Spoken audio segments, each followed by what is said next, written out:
നമസ്കാരം. News and views ആരംഭിക്കുന്നു. ഇന്നോളം ഇന്ത്യയിൽ ഒരു ഗവർണറും കൈക്കൊള്ളാത്ത നിലപാടുകളാണ് ആരിഫ് മുഹമ്മദ് ഖാൻ കേരള ഗവർണറായപ്പോൾ കൈക്കൊണ്ടിട്ടുള്ളത്.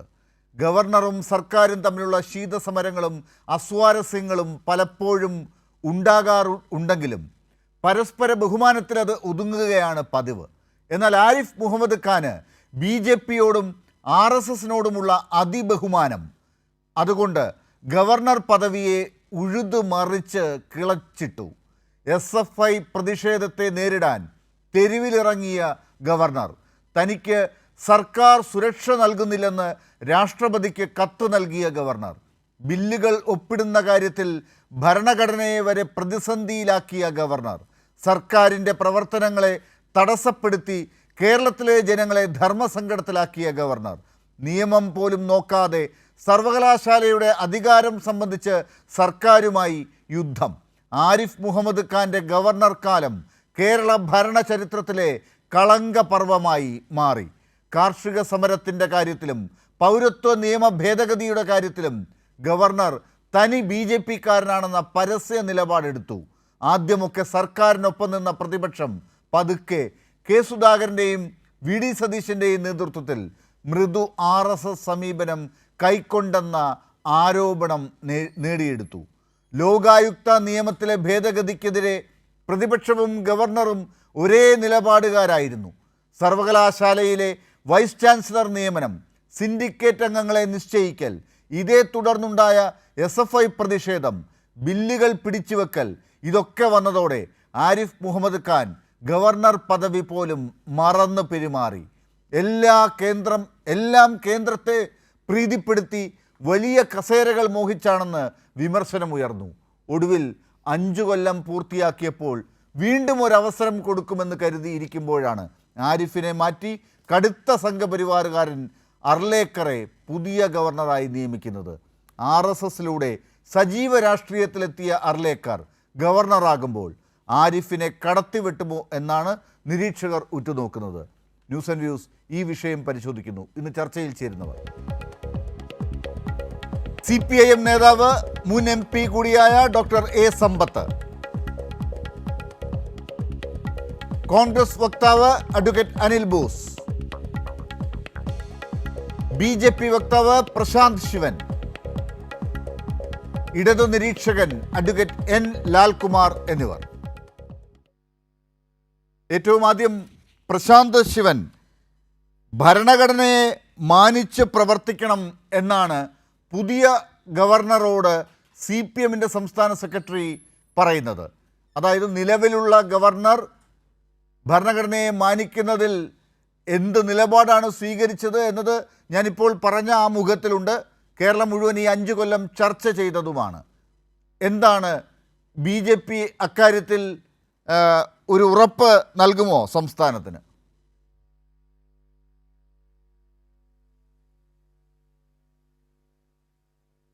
എന്നോടാണോ ചോദ്യം? അതെ, പ്രശാന്ത് ശിവൻ.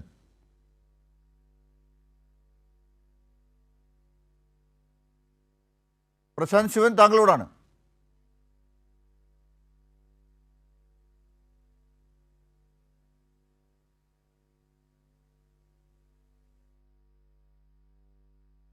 പ്രശാന്ത് ശിവനിലേക്ക് ഞാൻ വരാം.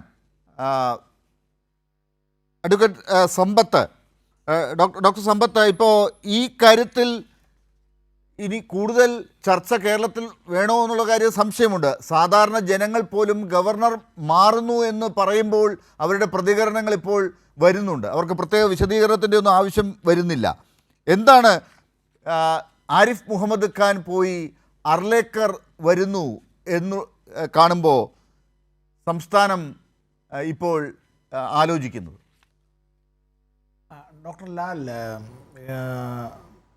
ഇന്ത്യയുടെ ഭരണഘടനയിലെ അനുച്ഛേദം 153, 154, അപ്പോൾ നമ്മുടെ ഭരണഘടനയുടെ ആർട്ടിക്കിൾ 153, 154 ഒക്കെ ഈ ഗവർണർമാരുടെ നിയമനങ്ങളുമായി ബന്ധപ്പെട്ട ചില കാര്യങ്ങൾ പറയുന്നുണ്ട്. കേരളത്തിൽ പുതിയ ഗവർണർ ചുമതല ഏൽക്കാൻ പോകുന്നു.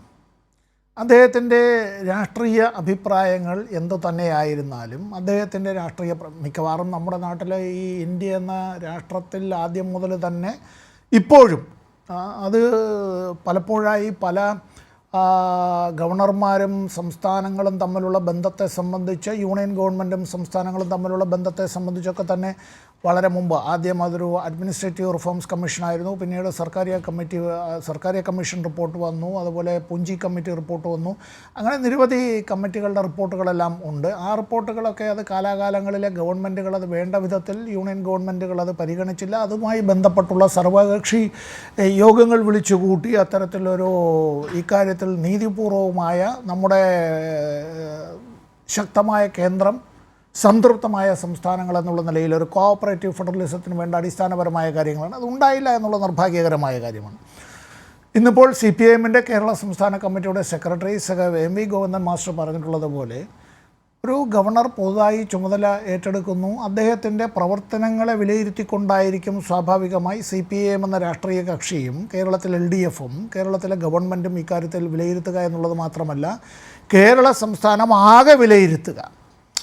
ഗവർണർ പദവി എന്നുള്ളത് ആ ചുമതല നിർവഹിക്കുമ്പോൾ ഒരാൾ അതിനു മുമ്പ് ഏതെങ്കിലും രാഷ്ട്രീയ കക്ഷിയുടെ അതിൻ്റെ പ്രവർത്തകനോ നേതാവോ പ്രതിനിധിയോ അതിന് മന്ത്രിയോ ഒക്കെ ആയിരുന്ന ആളുകൾ പല ആളുകളും ഉണ്ട് എന്നുള്ളത് അപൂർവമായി ചിലപ്പോൾ നമ്മുടെ ഹൈക്കോടതി ജഡ്ജിമാരും സുപ്രീം കോടതി ജഡ്ജിമാരും ചീഫ് ജസ്റ്റിസ് ഓഫ് ഇന്ത്യ ആയിരുന്ന ജസ്റ്റിസ് സദാശിവം കേരളത്തിൻ്റെ ഗവർണറായിരുന്നു. എല്ലാവരും അദ്ദേഹത്തെ ബഹുമാനിക്കുകയും ആദരിക്കുകയും ചെയ്തിരുന്നതും അദ്ദേഹവും കേരളത്തിലെ ജനങ്ങളുമായുള്ള ബന്ധം അത് അദ്ദേഹത്തിന് മലയാളം നന്നായി അറിയില്ലായിരുന്നു. അദ്ദേഹം തന്നെ എന്നോട് പറഞ്ഞിട്ടുള്ള കാര്യം, വൈകുന്നേരങ്ങളിൽ പലപ്പോഴും ഞാനിങ്ങനെ പല മലയാളം ചാനലുകളും I will switch over gradually from one two another. അപ്പോൾ ഞാനിങ്ങനെ കേട്ട് ഞാനിങ്ങനെ മലയാളം കുറച്ചൊക്കെ എനിക്ക് അറിയുമായിരുന്നു എന്നുള്ള നിലയിൽ, പക്ഷേ അദ്ദേഹം അങ്ങനെയാണ് പറഞ്ഞിരുന്നത്. അദ്ദേഹവുമായി നമ്മൾ താരതമ്യം ചെയ്യുമ്പോൾ സുപ്രീം കോടതിയുടെ ചീഫ് ജസ്റ്റിസ് ആയിരുന്ന ഒരു വ്യക്തിയുമായിട്ടാണ് ഇപ്പോൾ പടിയിറങ്ങുന്ന, കാലാവധി കഴിഞ്ഞിട്ടും അദ്ദേഹം ഇവിടെ നിന്ന് പോയില്ല, അദ്ദേഹം പോകുന്നത് നല്ലത്. അദ്ദേഹത്തിൻ്റെ ഇത്തരം കാര്യങ്ങളിൽ ഭരണഘടന ലംഘിക്കാതെ അത്തരത്തിലുള്ള പ്രവർത്തനങ്ങൾ, അദ്ദേഹത്തിനുണ്ടായ തെറ്റുകൾ, കുറ്റങ്ങൾ അദ്ദേഹത്തിൻ്റെ മനസാക്ഷിയോട് തന്നെ അദ്ദേഹം ചോദിക്കട്ടെ. ഇക്കാര്യത്തിൽ ഞാൻ ആദ്യമേ പറയാൻ ആഗ്രഹിക്കുന്നു, ഇപ്പോൾ പുതുതായി വരുന്ന ഗവർണറെ സംബന്ധിച്ച് അദ്ദേഹത്തിൻ്റെ മുൻകാല പ്രവർത്തനങ്ങളിൽ അദ്ദേഹം BJP ഗവൺമെൻറ്റിൽ അദ്ദേഹം മന്ത്രിയായിരുന്നു. ഗോവയിൽ അദ്ദേഹത്തെ ഒരു കാലത്ത് മുഖ്യമന്ത്രി ആയേക്കുമെന്ന് പോലും ധരിച്ചിരുന്നതാണ്, മാധ്യമങ്ങൾ എഴുതിയതാണ്. പക്ഷേ BJP നേതൃത്വം അതിന് അനുവദിച്ചില്ല, അദ്ദേഹം മുഖ്യമന്ത്രിയാവാൻ കഴിഞ്ഞില്ല. അദ്ദേഹം പിന്നീട് അദ്ദേഹത്തിൻ്റേതായിട്ടുള്ള ഈ RSS ബാന്ധവത്തെ സംബന്ധിച്ച് അദ്ദേഹം പരസ്യമായി കാര്യങ്ങൾ പറഞ്ഞു. അദ്ദേഹം അതൊന്നും ഒളിച്ചു വച്ചിരുന്നൊന്നുമില്ല.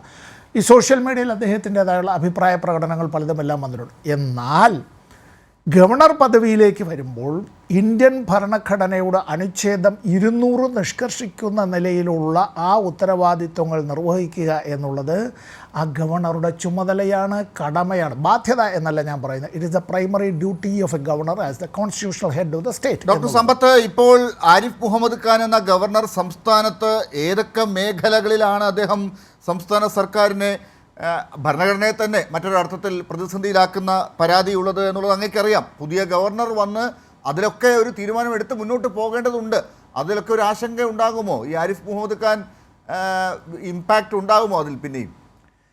അല്ല, നമുക്കിപ്പോൾ ആരെയും അങ്ങനെ ഒരു മുൻധാരണയോടുകൂടി മുൻവിധിയോടുകൂടി ഒരു കാര്യത്തെയും നമ്മൾ കാണേണ്ടതായിട്ടില്ല.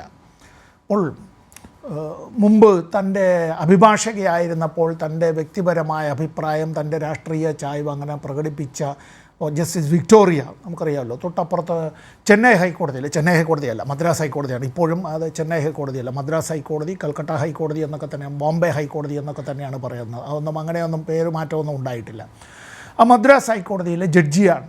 അപ്പോൾ അതിനെ സംബന്ധിച്ച് അഭിഭാഷകർക്ക് തന്നെ അത് പൊതു സമൂഹത്തിൽ തന്നെ ഇത് സംബന്ധിച്ച് വ്യത്യസ്ത അഭിപ്രായങ്ങളുണ്ടായി. സുപ്രീം കോടതി തന്നെ ഇക്കാര്യത്തെ സംബന്ധിച്ച് പരിശോധിച്ചിട്ട് പറഞ്ഞു, നമ്മളും അങ്ങനെ തന്നെ അതിനെ കണ്ടാൽ മതി. ഒരു വ്യക്തി when that person steps into that pair of shoes, ആ കോട്ടും ഗവണം അണിയുമ്പോൾ, ആ ചുമതലയിലേക്ക്, ആ കസേരയിലേക്ക് വരുമ്പോൾ അങ്ങനെ ചെയ്യേണ്ട കാര്യങ്ങൾ ചെയ്യുന്നുണ്ടോ എന്നുള്ളതാണ്. ഇവിടെ കേരളത്തിൻ്റെ പുതിയ ഗവർണർ കേരളവുമായി യോജിച്ചു പോകാൻ കേരളത്തിൽ ജനങ്ങൾ തിരഞ്ഞെടുത്ത ഗവൺമെൻറ്റുമായി അതിനെ സംബന്ധിച്ച് സുപ്രീം കോടതി തന്നെ ഒന്നിലേറെ തവണ ഇക്കാര്യത്തെ സംബന്ധിച്ച് ജഡ്ജ്മെൻറ്റുകളിൽ വിധിന്യായങ്ങൾ ഇപ്പോൾ അഭിപ്രായ പ്രകടനങ്ങൾ നടത്തുമ്പോൾ ഞങ്ങളിവിടെ കോൺഗ്രസിൻ്റെ അല്ലെങ്കിൽ BJPയുടെ അല്ലെങ്കിൽ CPIMൻ്റെ ഒക്കെ പ്രവർത്തകർ ഞങ്ങൾ ഈ വക്താക്കളായി ഞങ്ങൾ വന്നിരുന്ന് പറയുമ്പോൾ ഇതുമായി ബന്ധപ്പെട്ട് ഞങ്ങളുടേതായ അഭിപ്രായങ്ങൾ പലതും പറയുമായിരിക്കും. പക്ഷേ ഡോക്ടർ ലാലെ ഒറ്റ മിനിറ്റ് കൊണ്ട് ഞാനൊരു പറയാം. അതായത് സുപ്രീം കോടതി ഇക്കാര്യത്തെ സംബന്ധിച്ച് ഒരു പ്രധാനപ്പെട്ട വിധിന്യായം ഏറ്റവും ഒടുവിൽ പറഞ്ഞിട്ടുള്ളത് 2023 നവംബർ 10 അധിക ദിവസമൊന്നും ആയിട്ടില്ല, ഒരു വർഷമേ ആയിട്ടുള്ളൂ അല്ലേ.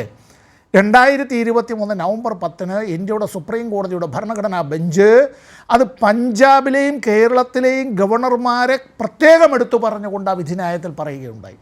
അതിനു മുമ്പ് സുപ്രീം കോടതിയുടെ വിധിന്യായങ്ങൾ വന്നതിൽ അരുണാചൽ പ്രദേശിലെ ഗവർണർ നടത്തിയ രാഷ്ട്രീയ അട്ടിമറിയെ സംബന്ധിച്ച് അക്കാര്യത്തെ സംബന്ധിച്ച് 2015 ഡിസംബറിൽ അന്ന് ഉണ്ടായിരുന്ന സംഭവത്തെക്കുറിച്ച് പറഞ്ഞത് അരുണാചൽ പ്രദേശിൽ മാത്രമല്ല ജമ്മു കാശ്മീരിലെ സംബന്ധിച്ച് എന്തിനേറെ പറയുന്നു കർണാടകത്തിലെ കാര്യങ്ങളെ സംബന്ധിച്ച് ഇവിടെ ഡൽഹിയിൽ അവിടുത്തെ ലെഫ്റ്റനൻറ്റ് ഗവർണറുടെ ചില ഇടപെടലുകളെ സംബന്ധിച്ച് ഒക്കെ പറയും സുപ്രീം കോടതി പറഞ്ഞിട്ടുള്ളത്.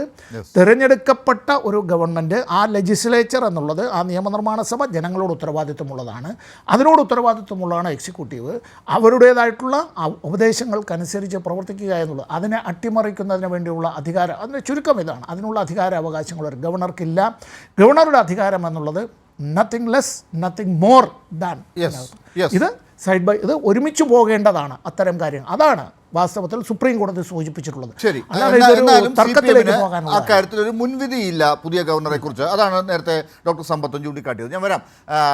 ശ്രീ പ്രശാന്ത് ശിവൻ, ആ അർത്ഥത്തിൽ സുപ്രീം കോടതി പറഞ്ഞിട്ടുള്ളതും ഭരണഘടനയിൽ കൃത്യമായി തന്നെ പറഞ്ഞിട്ടുള്ളതുമായ കാര്യങ്ങൾ ഇതുവരെ ഉള്ള കീഴ്വഴക്കങ്ങളിൽ പലപ്പോഴും ഗവർണർമാർ പല രീതിയിൽ ഇടപെട്ടിട്ടുണ്ടെങ്കിലും അപ്പോഴാണല്ലോ കോടതികൾക്കൊക്കെ ഇടപെടേണ്ടി വന്നിട്ടുള്ളത്. അങ്ങനെയൊക്കെ ആണെങ്കിലും ഈ ആരിഫ് മുഹമ്മദ് ഖാൻ പോയ ആ ഒരു എക്സ്ട്രീമിലേക്ക് കാര്യങ്ങൾ പോകില്ല ഇനി എന്ന് തന്നെ കാണാമോ? എല്ലാവരും പ്രതീക്ഷിക്കുന്നത് പോലെ ഭരണഘടന മാനിച്ചുകൊണ്ടുള്ളൊരു പ്രവർത്തനം ഉണ്ടാകുമോ?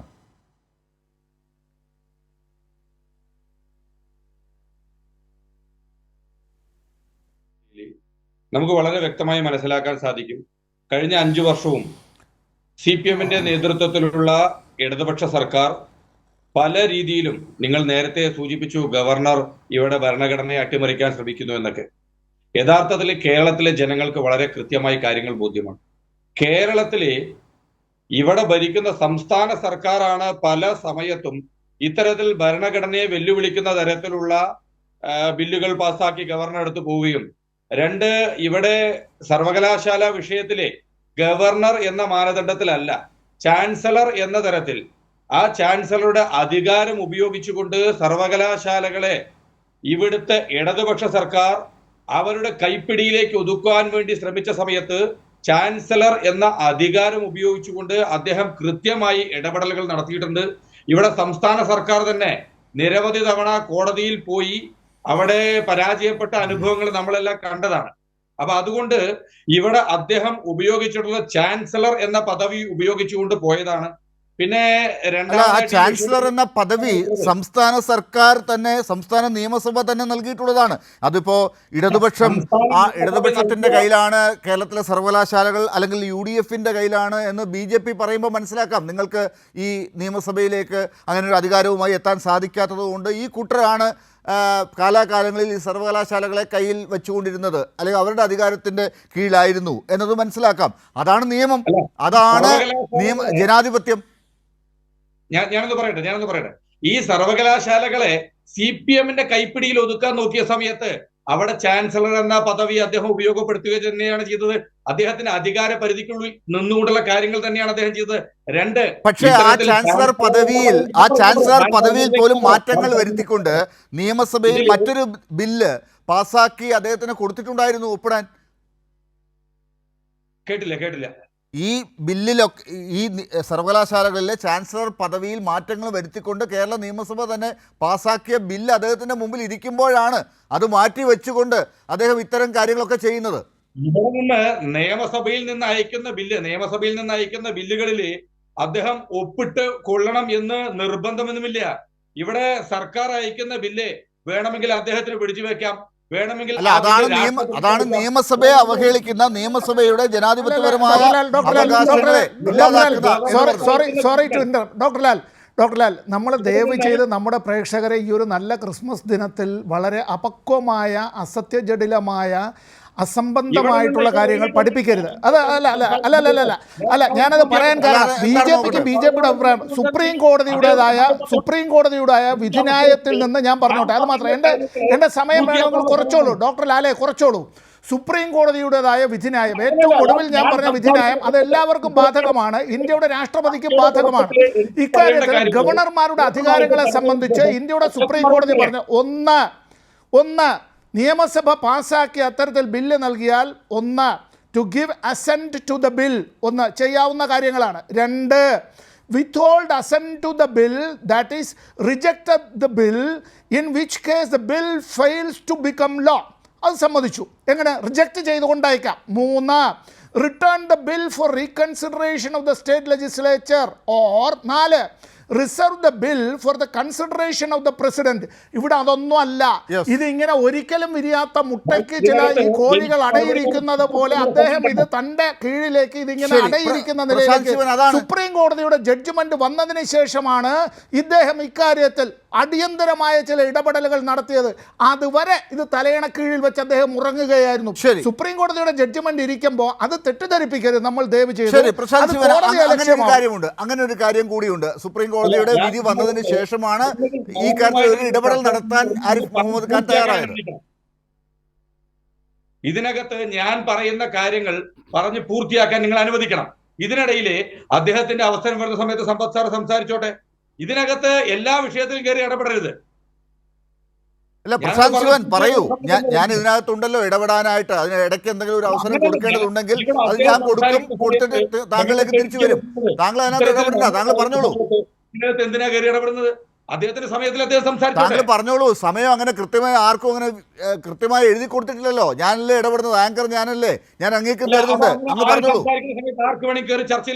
ആവശ്യമില്ലാത്ത കാര്യങ്ങളിലേക്ക് പോകാതെ നമ്മുടെ സമയം പ്രേക്ഷകർക്ക് ഗുണകരമാകുന്ന രീതിയിൽ താങ്കൾക്ക് പറയാനുള്ള കാര്യങ്ങൾ പറയൂ. ആര് സംസാരിക്കുമ്പോഴും കയറി അങ്ങോട്ടും ഇങ്ങോട്ടും സംസാരിക്കാന്നുള്ളതാണുള്ളത്. ലാലെ, ഞാൻ ആരിഫ് മുഹമ്മദ് ഖാന്റെ സ്വഭാവക്കാരനല്ല. ലാലും ഞാനും ചർച്ച നടത്തുന്ന ആദ്യമായിട്ടല്ല.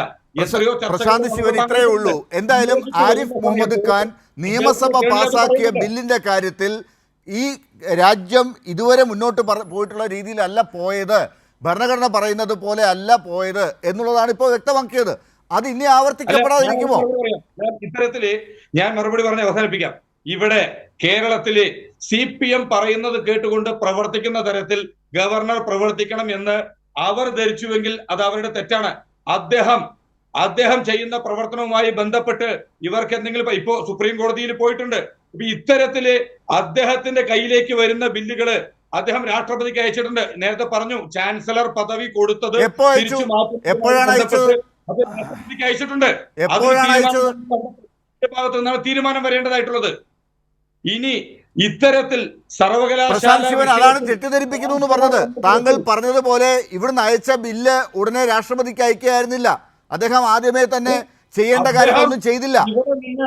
ഈ ബില്ല് അദ്ദേഹത്തിന് കിട്ടി. അദ്ദേഹത്തിന്റെ കയ്യിൽ ഇത്ര ദിവസമേ വെക്കാൻ പാടുള്ളൂ എന്ന വ്യവസ്ഥയൊന്നുമില്ല. അദ്ദേഹത്തിന്റെ കയ്യിൽ ഈ ബില്ല് വെക്കാം. അതിനുശേഷം വേണമെങ്കിൽ അത് മടക്കി അയക്കാം, വേണമെങ്കിൽ അത് രാഷ്ട്രപതിക്ക് അയക്കാം. ഇത് അദ്ദേഹത്തിന്റെ അദ്ദേഹത്തിന് വേണമെങ്കിൽ ചെയ്യാമെന്നൊക്കെയാണോ ഇത് ഭരണഘടനയിൽ പറഞ്ഞിരിക്കുന്നത്? അങ്ങ് ഏത് ഭരണഘടനയാണ് കോട്ട് ചെയ്യുന്നതെന്നുള്ളത് എനിക്കറിയില്ല. എന്നാൽ ഇന്ത്യൻ ഭരണഘടനയിൽ ഗവർണർക്ക് വേണമെങ്കിൽ ഇത് കയ്യിൽ വെക്കാം, വേണമെങ്കിൽ ഇതെടുത്ത് അയക്കാം, വേണമെങ്കിൽ ഒപ്പിടാം, വേണ്ടെങ്കിൽ ഇത് മാറ്റി വെച്ചുകൊണ്ടിരിക്കാം. ഇങ്ങനെയൊന്നും അല്ല. ഒപ്പിടണം എന്നാണോ പറഞ്ഞിരിക്കുന്നത്? ഗവർണർക്ക് അയക്കുന്ന ബില്ലുകൾ ഒപ്പിടണം എന്നാണോ ഭരണഘടന? എന്താണ് പറഞ്ഞിരിക്കുന്നത്? താങ്കൾ പറയൂ. അതിനകത്ത് എന്താണ് പറഞ്ഞിരിക്കുന്നത്? ഇപ്പോ ഡോക്ടർ സമ്പത്ത് പറഞ്ഞല്ലോ. ഇവിടെ വളരെ കൃത്യമായി ഞാൻ പറഞ്ഞു കഴിഞ്ഞു.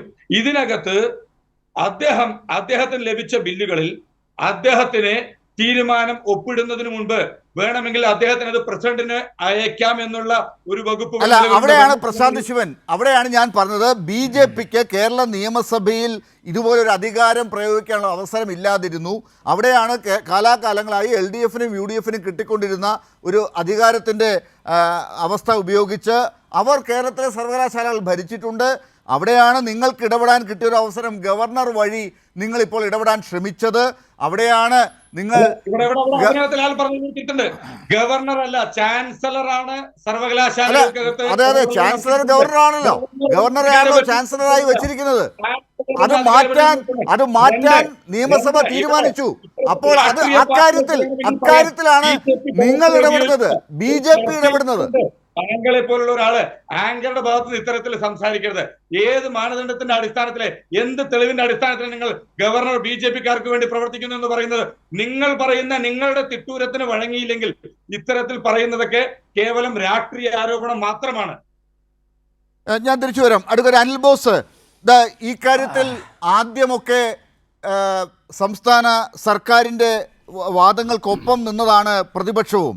പ്രത്യേകിച്ച് ഈ പൗരത്വ ഭേദഗതി നിയമത്തിൻ്റെ കാര്യത്തിൽ, ഈ കാർഷിക നിയമത്തിൻ്റെ കാര്യങ്ങളൊക്കെ വന്നപ്പോഴൊക്കെ ഗവർണർ എന്ത് തീരുമാനമെടുത്താലും ശരി അതിനെതിരായിട്ട് സംസ്ഥാനത്തിൻ്റെ താല്പര്യത്തിനനുസരിച്ച് തന്നെ നിന്നതാണ്. പക്ഷേ പിന്നീട് കാണുന്നത് എന്താണ്? BJP-യേക്കാൾ ശക്തിയായി ഗവർണർക്ക് വേണ്ടി വാദിക്കുന്ന പ്രതിപക്ഷം. ഈ ആരോപണം കേൾക്കേണ്ടി വന്നു നിങ്ങൾക്ക്. ഇപ്പോൾ ആരിഫ് മുഹമ്മദ് ഖാൻ പോവുകയാണ്, കേരളം വിട്ടു പോവുകയാണ്. അനിൽ ബോസിൻ്റെ മുഖത്തൊരു സങ്കടമുണ്ട്. ഇതുകൊണ്ടാണോ എന്നാണ് ഡോക്ടർ സമ്പത്ത് ചോദിക്കുന്നതെന്ന് എനിക്ക് തോന്നുന്നു.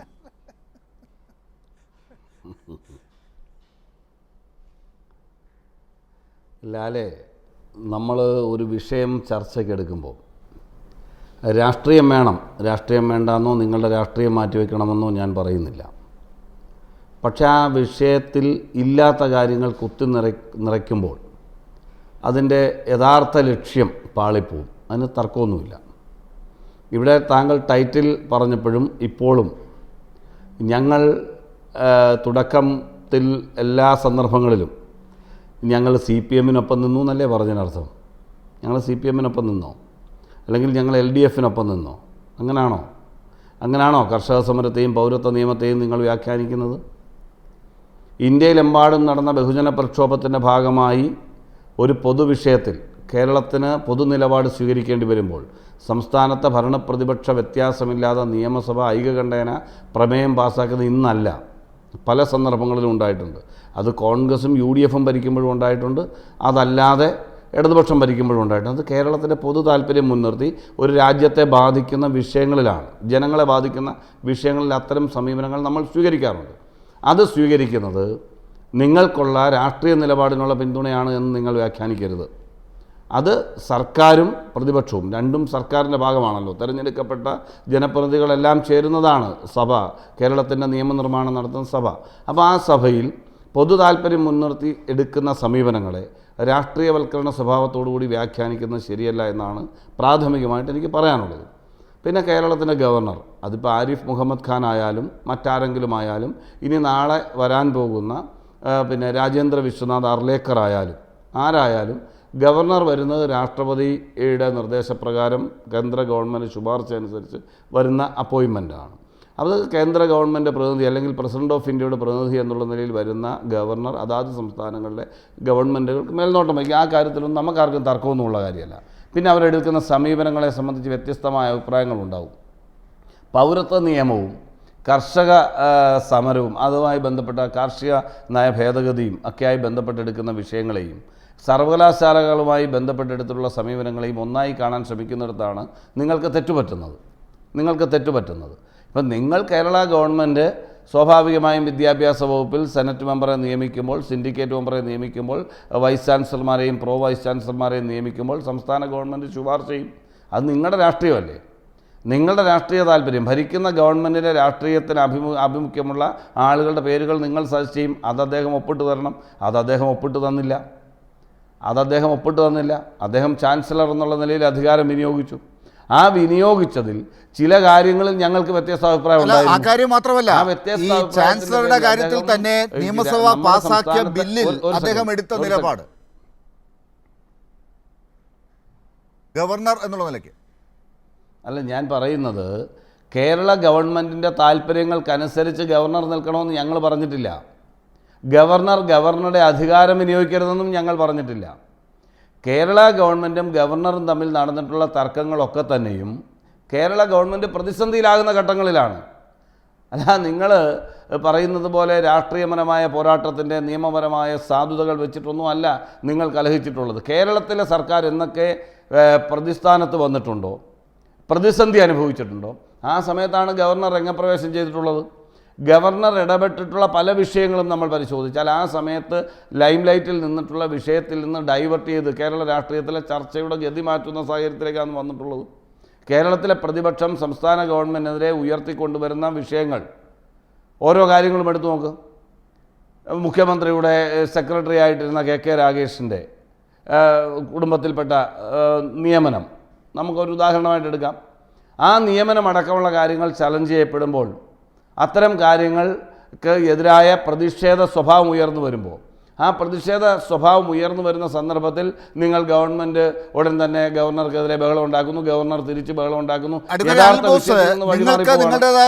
യഥാർത്ഥ വിഷയത്തിൽ നിന്ന് പോകാം. പക്ഷെ ഒരു ഗവർണറുടെ പദവി, ആ പദവിയിൽ എന്തൊക്കെ അധികാരങ്ങൾ നൽകിയിട്ടുണ്ട് എന്ന് ഭരണഘടനയിൽ പറയുന്ന കാര്യങ്ങൾ, ഇതൊക്കെ വെച്ചാണല്ലോ നമുക്കൊരു ചർച്ച മുന്നോട്ട് കൊണ്ടുപോകാൻ സാധിക്കുക. അതിനകത്ത് നിങ്ങൾക്ക് എന്ത് വ്യാഖ്യാനം വേണമെങ്കിലും കൊടുത്തോളൂ.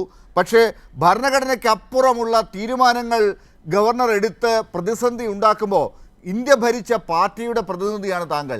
പല സംസ്ഥാനങ്ങളിലും നിങ്ങളുടെ ഭരണമുണ്ട്, ഉണ്ടായിരുന്നു. ഗവർണർമാർ നിങ്ങളുടെ ആളുകളാണ് ഈ രാജ്യത്ത് ഏറ്റവും കൂടുതൽ ഉണ്ടായിരുന്നത് പല ഘട്ടങ്ങളിലായി. നേരത്തെ ചൂണ്ടിക്കാട്ടിയ സർക്കാരിയ കമ്മീഷനും പൂഞ്ചി കമ്മീഷനും ഒക്കെ നിങ്ങളുടെ ഗവർണർമാരെ കണ്ടുകൊണ്ടാണ് അതിനകത്ത് തീരുമാനങ്ങൾ പലതും ഉണ്ടാക്കിയിട്ടുള്ളത്. ഇതൊക്കെ വച്ചുകൊണ്ടാണ് ഇപ്പോൾ ഈ രീതിയിലുള്ള വ്യാഖ്യാനം താങ്കൾ നടത്തുന്നത്.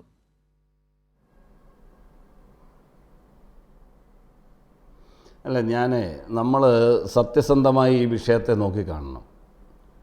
എക്കോ വരുന്നുണ്ടേ. എനിക്ക് സുഖമില്ലെന്നറിയാലോ ലാലിന്. വയ്യാതിരിക്കുമ്പോഴും ഞാൻ വന്നതാണ് നിങ്ങൾ നിർബന്ധിച്ചിട്ട്. അപ്പോൾ നിങ്ങൾ ഇടയ്ക്ക് ഡിസ്റ്റർബ് ചെയ്ത് എനിക്ക് ഒന്നാമത് ബുദ്ധിമുട്ടുണ്ട് ഇരിക്കുന്നതിന് തന്നെ. അപ്പോൾ ഞാൻ പറഞ്ഞത്, ഇപ്പോൾ വരാനിരിക്കുന്ന ഒരു ഗവർണർ വന്നാൽ എന്ത് ചെയ്യും, എന്തൊക്കെയാവും, അത് വന്നിട്ടേ നമുക്ക് പറയാൻ കഴിയൂ.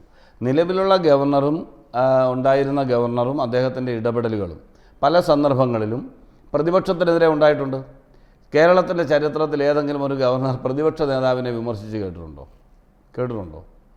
എന്തുകൊണ്ടായിരിക്കും പ്രതിപക്ഷ നേതാവിനെയും പ്രതിപക്ഷത്തെയും കേരള ഗവർണർ വിയോജിച്ചുകൊണ്ട് സ്റ്റേറ്റ്മെൻറ്റ് ഇറക്കിയത്? അപ്പോൾ പ്രതിപക്ഷം ഉയർത്തുന്ന വിഷയങ്ങൾ പോലും അദ്ദേഹത്തിന് സഹിക്കാൻ കഴിയാത്ത സന്ദർഭങ്ങൾ ഉണ്ടായിട്ടുണ്ട്. എന്തുകൊണ്ടാണ് സഹിക്കാൻ പറ്റാത്തത്? അദ്ദേഹത്തിൻ്റെ ഭാഗത്തെ വീഴ്ച ചൂണ്ടിക്കാണിച്ചതുകൊണ്ടാണ്, അതിനെതിരെ പരസ്യ നിലപാടെടുത്തുകൊണ്ടാണ്, പ്രതിരോധം തീർക്കാൻ ശ്രമിച്ചതുകൊണ്ടാണ് പ്രതിപക്ഷ നേതാവിനെ ആക്രമിക്കുന്ന സ്വഭാവത്തിലേക്ക് കേരള ഗവർണർ മാറിയത്. ആ സന്ദർഭത്തിൽ നിങ്ങൾക്ക് വലിയ സന്തോഷമല്ലായിരുന്നു? നിങ്ങൾക്ക് സന്തോഷത്തിന് വല്ല കുറവുണ്ടായിരുന്നോ? കേരളത്തിൻ്റെ പ്രതിപക്ഷ നേതാവിനെ കേരള ഗവർണർ ആക്ഷേപിച്ചപ്പോൾ നിങ്ങൾ ആരെങ്കിലും പറഞ്ഞോ അത് ശരിയല്ല, പ്രതിപക്ഷ നേതാവിനെ ആക്രമിക്കരുത്, അല്ലെ പ്രതിപക്ഷ നേതാവിനെതിരെ എടുത്തിട്ടുള്ള ഗവർണറുടെ നിലപാട് തെറ്റാണെന്ന് കേരളത്തിൻ്റെ മുഖ്യമന്ത്രി പറഞ്ഞോ? കേരളത്തിലെ സർക്കാരിൻ്റെ ഭാഗമായിരിക്കുന്ന ആരെങ്കിലും പറഞ്ഞോ? നമ്മൾ ചുമ്മാ നേരം പോക്ക് ചർച്ച നടത്തിയിട്ട് കാര്യമുണ്ടോ? ശരി, നിങ്ങളെ സംബന്ധിച്ചിടത്തോളം നിങ്ങൾക്ക് നിങ്ങളുടേതായ രാഷ്ട്രീയമുണ്ടെന്നേ. ആ രാഷ്ട്രീയം എനിക്കുമുണ്ട്. ഞാൻ പ്രതിനിധാനം ചെയ്യുന്നത് കോൺഗ്രസ് പാർട്ടിയെയാണ്, ഐക്യ ജനാധിപത്യ മുന്നണിയാണ്. ഞങ്ങൾക്ക് ഞങ്ങളുടെ രാഷ്ട്രീയമുണ്ട്. സ്വാഭാവികമായി അതിനനുസരിച്ച് ഞാൻ അഭിപ്രായം പറയൂ. നിങ്ങളുടെ ഇഷ്ടത്തിനും ഇംഗിതത്തിനും പറയാനല്ല ഞാനിവിടെ വന്നിരിക്കുന്നത്. ഗവർണർ ഭരണഘടനാപരമായി പ്രവർത്തിക്കേണ്ട ആളാണ്. ഭരണഘടനാ വിരുദ്ധമായി പ്രവർത്തിച്ചിട്ടുണ്ടെങ്കിൽ ഒരു സെക്കൻഡ് ഗവർണർ ഭരണഘടനാ വിരുദ്ധമായി പ്രവർത്തിച്ചിട്ടുണ്ടെങ്കിൽ അവിടെ പ്രതിപക്ഷം ഇടപെട്ടിട്ടുണ്ട്, പ്രതിപക്ഷം നയം വ്യക്തമാക്കിയിട്ടുണ്ട്. പിന്നെ കേരളത്തിലെ പൊതുവായ കാര്യങ്ങളിൽ കേന്ദ്ര ഗവൺമെൻറ് ധിക്കാരപരമായ സമീപനം സ്വീകരിച്ചിട്ടുണ്ടെങ്കിൽ പ്രതിപക്ഷം കക്ഷി രാഷ്ട്രീയം മറന്ന് പല വിഷയങ്ങളിലും നിയമസഭ ഐകകണ്ഠേന പ്രമേയം പാസ്സാക്കിയിട്ടുണ്ട്. അതിനർത്ഥം ഞങ്ങൾ അത് താങ്കൾ ആദ്യം വിശദീകരിച്ചതാണ്. പക്ഷെ ഞാൻ CPM-ന്റെ ഭാഗമായി എന്നുള്ളതല്ല, ഒരു സർക്കാർ കൊണ്ടുവന്ന പ്രമേയത്തെ നിങ്ങൾക്ക് അനുകൂലിക്കേണ്ടി വന്നു. സർക്കാരാണ് പ്രമേയം കൊണ്ടുവരുന്നത്, അല്ല പ്രതിപക്ഷം കൊണ്ടുവരുന്ന പ്രമേയം അല്ലല്ലോ. അപ്പോൾ ആ കാര്യത്തിൽ നിങ്ങളുടെ പിന്തുണ ഉണ്ടാകേണ്ടി വന്നു എന്നുള്ളതാണ് ഞാൻ നേരത്തെ. അങ്ങനല്ല, സർക്കാർ കൊണ്ടുവരുന്ന പ്രമേയമൊന്നുമല്ല. അതൊക്കെ അതിന് മുമ്പ് അല്ലല്ല, അങ്ങനെ വ്യാഖ്യാനിച്ച് പോകരുതേ. സർക്കാർ ചുമ്മാ പ്രമേയം കൊണ്ടുവരുമല്ലോ. പ്രതിപക്ഷവുമായി കൃത്യമായ കൺസൾട്ടേഷൻ നടത്തിയതിനു ശേഷമാണ് പ്രമേയം കൊണ്ടുവരുന്നത് പൊതുവിഷയങ്ങളിൽ. അല്ലെന്ന് നിങ്ങളോടാരാ പറഞ്ഞത്? ശരി, അക്കാര്യത്തിൽ നിങ്ങളുടെ നിലപാടിനെ കുറിച്ചാണ് പറഞ്ഞത്. ബാക്കിയുള്ള കാര്യങ്ങളിലൊക്കെ നിങ്ങൾ തമ്മിൽ ചർച്ച ചെയ്തിട്ടാണ് പ്രമേയം ആരാണ് പ്രതിപക്ഷ നേതാവും തമ്മിലൊരു തർക്കം മാധ്യമങ്ങൾ പറയുന്നത്. ഞാൻ വ്യാഖ്യാനിച്ചത് അടുത്ത ഘട്ടത്തിൽ അതിനെക്കുറിച്ച് കൂടുതൽ വിശദീകരണം നൽകാം. ഞാൻ വരാം. അല്ലല്ല, ഒരു കാര്യവുമില്ല. വ്യത്യസ്തമായ പ്രമേയങ്ങൾ കൊണ്ടുവരാം. സഭ ഐകകണ്ഠേന പാസ്സാക്കേണ്ട വിഷയമാണെങ്കിൽ പ്രതിപക്ഷവുമായി കൺസൾട്ട് ചെയ്തിട്ട് മാത്രമേ അത്തരമൊരു പ്രമേയം അവതരിപ്പിക്കൂ. അങ്ങനെ ആ പ്രമേയം പാസ്സാവും. ശരി, അതിലൊന്നും ഞാൻ വരാം. ലാൽകുമാർ, ഈ കാര്യത്തിൽ കേരളത്തിലെ ഗവർണർ ശ്രീ ആരിഫ് മുഹമ്മദ് ഖാൻ ഈ കഴിഞ്ഞ 5 വർഷത്തിൽ അധിക സമയവും ഈ പറഞ്ഞ ഭരണഘടന മറികടന്നുകൊണ്ടുള്ള കേരള സർക്കാരിനെ പ്രതിസന്ധിയിലാക്കുന്ന നിലപാടുകളുമായി മുന്നോട്ട് പോയി, അല്ലെങ്കിൽ സർക്കാരിൻ്റെ വേഗത കുറയ്ക്കുന്ന നടപടികളുമായി അദ്ദേഹം മുന്നോട്ട് പോയി എന്നുള്ളതാണ് നമ്മുടെ ചർച്ചാ വിഷയം. അത് ഇനി വരുന്ന ഗവർണറും അത് ആവർത്തിക്കുമോ എന്നുള്ള ചോദ്യങ്ങളൊക്കെയാണല്ലോ വരുന്നത്. പ്രതിപക്ഷം എന്ത് നിലപാടെടുത്തു എന്നുള്ളതും ഇതിനിടയിൽ ചർച്ച ചെയ്തു. കേരളത്തിൽ മുഖ്യ പ്രതിപക്ഷം ഏത് നിലപാടാണ് ഇക്കാര്യത്തിൽ എടുത്തത് എന്നുള്ളതിനെക്കുറിച്ചുമൊക്കെ അത് ആവശ്യമില്ലാത്ത ഒരു പ്രാധാന്യം ജനാധിപത്യപരമായി നിയമസഭയ്ക്കും സർക്കാരിനുമൊക്കെയുള്ള ഒരു പ്രാധാന്യത്തെ ഗവർണർ കൂടുതൽ ഇടപാടുകൾ നടത്തി അതിനെ സ്വന്തം ഭാഗത്തേക്കാക്കാൻ ശ്രമിച്ചു എന്നൊരു നിരീക്ഷണം താങ്കൾക്കുണ്ടോ? നോക്കൂ, ഇവിടെ 2-3 സുപ്രധാനമായ വിഷയങ്ങളുണ്ട് എന്നുള്ളതാണ് ഞാൻ മനസ്സിലാക്കുന്നത്.